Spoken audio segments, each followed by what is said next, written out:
నమస్తే నేను మీ Gopi welcome back to our channel. ఈరోజు మనతో వచ్చరికి సీనియర్ జర్నలిస్ట్ జగదేవ్ గారు ఉన్నారు. సార్ నమస్తే సార్. నమస్తే సార్. బర్రలెక్క మొన్న తెలంగాణ ఎలక్షన్లో ఆమె ఒక ట్రెండ్ అయి నిలిచింది. ముఖ్యంగా యువకుల కోసం ప్రజల్లో తిరిగి ఎమ్మెల్యేగా పోటీ చేసి ఓడిపోయింది. సో మరలా ఈరోజు యువకుల కోసం జాబ్ సంబంధించిన దాంట్లో టీఎస్పీజీ దగ్గర ధర్నా అయితే చేపట్టారు. సో ఈ ధర్నాలో ఆమె అయితే ఈరోజు అరెస్ట్ కావడం జరిగింది. సో ఏం జరిగిందంటారు? బరిలక్క అసలు రాజకీయాల్లోకి రావడానికే బరిలక్క అలియాస్ శిరీష ఆవిడ కావడానికి ప్రేరేపించిందే మీరు అన్నట్టు యువత నిరుద్యోగ సమస్య కోసం. అసలు ఆవిడ బరిలగ్గా ఫేమస్ అయ్యి నా దగ్గర ఉన్న 2 బరిలను అమ్ముకొని నేను కోచింగ్ తీసుకొని గ్రూప్ 2కి దానికి చాలా సివియర్గా ప్రిపేర్ అయ్యాను. ఆఖరిలో ఇట్లా అవకతవకలు జరిగాయి. దాని మీద కనీసం ప్రభుత్వం కంటి తుడుపు చర్యలు కూడా కనీసం చేయలేదు. అంటే అయ్యో ఇప్పుడు ఎలా ఉంటుందంటే చట్టం తన పని చేసుకుపోతుంది, లేదంటే దీని మీద ఎంక్వైరీ చేపిస్తాం, దాని మీద నేరారోపణ ఎవరు రుజువైతే వాళ్ళకి కఠినంగా శిక్షిస్తాం అని స్టేట్మెంట్లు ఇవ్వాలి కదా. అలా కూడా ఏం స్టేట్మెంట్లు ఇవ్వలేదు. సింపుల్గా ఇది జరిగింది అంతే.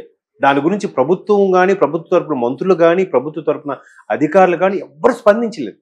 ఆ స్పందించడంతో అందరికి ఒక విధంగా మొన్న బీఆర్ఎస్ ఓడిపోవడానికి చాలా కారణాల్లో ఇది కూడా ఒక కారణం నా అభిప్రాయం. తర్వాత ఒక అమ్మాయి క్రాస్ రోడ్స్ దగ్గర ఆర్టీసీ క్రాస్ రోడ్ సూసైడ్ చేసుకోవడం కూడా మనం చూసాం. అంటే అసలు కారణం తెలియదు కానీ దీనికోసమే ఆమె సూసైడ్ చేసుకుంది. ఆమె కళలన్నీ నీరు గారిపోయాయి కాబట్టి దీని మీద ఎన్నో ఆశలు పెట్టుకోవడం వల్ల ఆమె పేరు కూడా నిహారిక ఏదో సంథింగ్ పేరు గుర్తులేదు నాకు. సో ఆ అమ్మాయి సూసైడ్ చేసుకుంది అన్నట్టుగా వచ్చింది. ఆ తర్వాత ఈమె బరిలక్క అలియాస్ శిరీష అనూహ్యంగా రాజకీయాల్లోకి రావడం, కేవలం యువత కోసమే, యువత నిరుద్యోగం కోసమే నేను రాజకీయాల్లోకి వస్తానని స్టేట్మెంట్ ఇవ్వడం. అంటే ఒక సామాన్య కార్యకర్తగా లేదా సామాన్య వ్యక్తిగా, కామన్ మ్యాన్గా ప్రశ్నించే కన్నా ఒక ప్రజాప్రతినిధిగా అసెంబ్లీలో ప్రశ్నించడము, లేదంటే ప్రజాప్రతినిధిగా అసెంబ్లీలో దీనికోసం పోరాడడానికి బాగుంటుందనే ఉద్దేశంలో మరి ఆమె వెనక ఎవరున్నారనే విషయం అప్పుడులో రకరకాల వార్తలు వినిపించినప్పటికీ కూడా ఆమె ఎందుకో తెలంగాణ అసెంబ్లీ ఎన్నికల సమయంలో మాత్రం చాలా హాట్ టాపిక్గా మారారు. సోషల్ మీడియాలో బాగా వైరల్ అయ్యారు. సో అటువంటి బరిలక పాపం ఇటువంటి బ్యాక్గ్రౌండ్ లేని వాళ్ళకి ఇవాళ రేపు గెలవడం కష్టం కదా. నిజాయితీగా ఉండేవాళ్ళు గెలవడం చాలా అరుదు. మేబీ ఆవిడ బ్యాక్గ్రౌండ్ లేకపోవచ్చు, అంత నేము ఫేమ్ కూడా లేదు. కేవలం సోషల్ మీడియా వేదికగానే ఆవిడ నేము ఫేమ్ తెచ్చుకున్నారు తప్ప అంతగా ఇది ఆకట్టుకోలేకపోయారో, లేదా ఇప్పుడున్న రాజకీయ ట్రెండ్ ప్రకారం సరిగ్గా పంచలేకపోయారో తెలియదు కానీ ఆవిడ గెలవలేదు. ఇప్పుడు తర్వాత ఎంపీ లోక్సభ ఎన్నికల్లో కూడా ఆవిడ గెలుస్తారు, మేబీ కాంగ్రెస్లో ఒకటి చేరొచ్చు, కాంగ్రెస్ ప్రభుత్వం సపోర్ట్ ఇవ్వచ్చు అంటే రకరకాల వార్తలు ఇచ్చాయి. అంతకుముందు కూడా గాలి జనార్దన్ రెడ్డి లాంటి వ్యక్తులు సర్వే చేయించారు, ఆమెకు సపోర్ట్గా ఉండొచ్చు, ఆవిడ నెక్స్ట్ లోక్సభకి కంటెస్ట్ చెయ్యొచ్చు అని వార్తలు కూడా వచ్చాయి. ఏది ఏమైనా తర్వాత ఆవిడ కనిపించలేదు, తెరమరుగైపోయినట్టు వార్తల్లో కనబడలేదు. మరలా ఇప్పుడు ఆల్మోస్ట్ వాళ్ళు డిసెంబర్లో ఎన్నికలు అయిపోయిన తర్వాత, నవంబర్ అయిపోయి డిసెంబర్లో గవర్నమెంట్ ఫామ్ అయిన తర్వాత ఇంచుమించు 7 నెలల తర్వాత మరలా ఇప్పుడు ఈరోజు టీజీపీఎస్సీ సో టీఎస్ది టీజీ చేసేసారు. దాని ముందు ఆవిడ ధర్నా చేయడం చేస్తే మరి ఎట్లాగో శాంతి భద్రతల సమస్యలో కానీ, లేదంటే ట్రాఫిక్ సమస్యలకి ఉల్లంఘనకు సంబంధించిన కానీ పోలీసులు అనే వాళ్ళు అదుపులోకి తీసుకుంటారు. అరెస్టు అని అంటారు కానీ అదుపులోకి తీసుకొని సాయంత్రం వరకు ఉంచి వాళ్ళకి మర్యాద చేసి మళ్ళీ పంపించేస్తుంటారు. ఇక్కడ చాలా ధర్నాలు కూడా లైవ్లీ మీడియాలో ఉన్నప్పుడు చూశాను. రిపోర్టింగ్ అప్పుడు అబ్జర్వ్ చేసినప్పుడు ఏంటంటే ఈ ధర్నా చౌక్ వాడి దగ్గర కూడా చాలా మంది ధర్నా చేసినప్పుడు వాళ్ళని మర్యాదపూర్వకంగా వ్యాన్లోకి ఎక్కించి మళ్ళీ వాళ్ళకి అన్ని సదుపాయాలు కల్పించి ఈవినింగ్ వాళ్ళతో సంతకాలు పెట్టించుకొని పంపించేస్తుంటారు. సో ఇప్పుడు కూడా ఆవిడ మరలా ఏదైతే కొత్త గవర్నమెంట్ వచ్చినా కూడా ఇంకా పూర్తి స్థాయిలో నోటిఫికేషన్స్ ఏమీ వేయలేదని, డిఎస్సి నోటిఫికేషన్ కూడా ప్రకటిస్తారు అన్నారు కానీ అది ఇంకా పూర్తి స్థాయిలో రూపుదిద్దుకోలేదు. అంటే ప్రభుత్వానికి వ్యతిరేకంగా మాట్లాడింది రేవంత్ రెడ్డి డౌన్ అదేవిధంగా కాంగ్రెస్ ప్రభుత్వం కూలిపోవాలి అన్నట్టుగా కొన్ని ప్లకార్డులు పెట్టుకున్నారు, ఆ నినాదాలు చేశారు కాబట్టి ఆమెను అరెస్ట్ చేశారు. అది సహజం. అది ఎందుకంటే అక్కడ ప్రభుత్వం ఎవరుంటే ప్రభుత్వం మీద నిరసన తెలియజేస్తారు. యువత కానీ, నిరుద్యోగ సమస్య ఎక్కడున్న వాళ్ళు, రైతులు కానీ అక్కడ ఈ పలానా పార్టీకి ఫేవర్గా చేయాలి, పలానా పార్టీకి ఫేవర్గా చేయకూడదని కాదు. అక్కడ ప్రభుత్వం ఎవరిదుంటే వాళ్ళది మీదే నిరసన తెలియజేయడం జరుగుతుంది. సో ప్రస్తుతానికి రేవంత్ రెడ్డి గారి ప్రభుత్వం, కాంగ్రెస్ ప్రభుత్వం ఉంది కాబట్టి ఆ విధంగా నిరసన తెలియజేయడంలో తప్పులేదు. ఎందుకంటే ఆల్రెడీ ప్రభుత్వం వచ్చి 7 నెలలు కావస్తుంది. ఇప్పుడు మొన్న ఆంధ్రాలో చూసుకోండి, ఆయన వచ్చిన మరుక్షణమే మెగా డిఎస్సీ సంతకం పెట్టారు.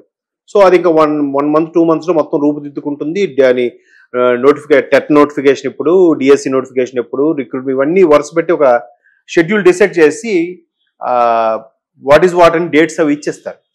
సో ఇక్కడ ఇంకా ఇవ్వలేదు. ఆ డిఎస్సి మీద కూడా ఇంకొంచెం మెలికి పెడతారు అన్నట్టుగా ఇంతకుముందు ఎవరో బీఈడి చేసిన ఒక అభ్యర్థి మాట్లాడుతుంటే విన్నాను. ఓకే.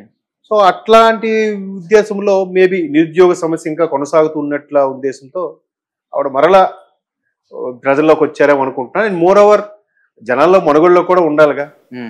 ఆవిడ నేము ఫేము కాపాడుకోవాలి సోషల్ మీడియాలో పరంగా కానీ, లేదంటే నెక్స్ట్ మరలా రాజకీయ భవిష్యత్తుకు ఆలోచనతో మేబీ మరలా ఇటువంటి ధర్నాలు చేస్తున్నారేమో నా అభిప్రాయం. అంటే ఆమెకి పెళ్ళైనా సరే మరలా ఇప్పుడు ఎందుకు ధర్నాలు ఏమైనా చేస్తున్నారు? పెళ్ళయింది అని అంటున్నారు కానీ దాంట్లో ప్రూఫ్స్ లేవుగా. ఎప్పుడు చిన్నప్పుడు అయింది నాన్నగారు చెప్పారు అన్నట్టు కూడా అప్పుడు వార్తలు వచ్చాయి. రీసెంట్గా అయింది సార్. ఈ వార్తలు కూడా ఇవాళ రేపు ఎట్లా ఉందంటే సోషల్ మీడియాలో వాస్తవంగా జరిగిందా లేదంటే అది సోషల్ మీడియాలో క్రియేట్ చేయబడింది అన్నది కూడా క్లారిటీ లేకుండా పోతుంది. అప్పుడు ఆవిడ ఎన్నికల్లో నిలబడినప్పుడు కూడా తండ్రి ఎప్పుడో చిన్నప్పుడే వదిలిపెట్టి వెళ్ళిపోయాడు, మరలా ఇప్పుడు ఆయన వచ్చాడు, ఆయన వచ్చి ఎప్పుడో నేను చిన్నప్పుడే పెళ్లి చేసేసాను, ఇప్పుడు మరలా నువ్వు పెళ్లి చేసుకోవడానికి సిద్ధపడుతున్నావు అంటే ఎలా చేసుకుంటావు, ఇటువంటి అమ్మాయి ఎన్నికల్లో ఎలా పోటీ చేస్తాదని చెప్పి ఆ తండ్రి కొంచెం ఊగుతూ మాట్లాడడం కొన్ని బైట్స్ కూడా చూసాం ఎలక్షన్స్ ముందు. సో అతనితో ఎవరు మాట్లాడించారా, లేదంటే ఇన్నాళ్ళు ఎక్కడున్నా తెలియని తండ్రి ఇప్పుడు ఎలా వెలుగులోకి వచ్చాడు, ఇలా రకరకాల వార్తలు వచ్చాయి. బట్ ఏది వాస్తవం అనేది తెలియదు. ఓకే.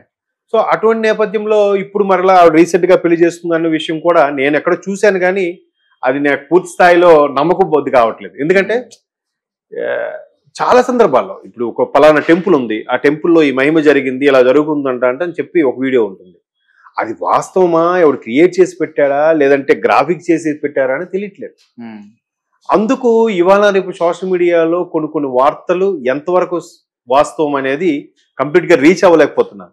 అందులో నేను కూడా ఒకడిని ఆ బాధితుల్లో. ఇప్పుడు రీసెంట్ గా చేసుకున్నారు మీరు అంటున్నారు, నేను చూశాను ఎక్కడో వార్త.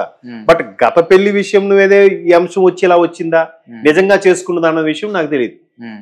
కాబట్టి ఏది చేసుకుంటే చేసుకోకపోతే ఏంటి, ఆవిడ ఇప్పుడు చేస్తున్న పోరాటం నిరుద్యోగ యువత కోసం. ప్రభుత్వం వచ్చి 6-7 నెలలు అవుతున్నా కూడా ఇంకా నోటిఫికేషన్లు చేయలేదు, దానికి ఒక క్లారిటీ ఇవ్వలేదు, జాబ్ క్యాలెండర్ ఏదైతే ఉందో అది రిలీజ్ చేయలేదు.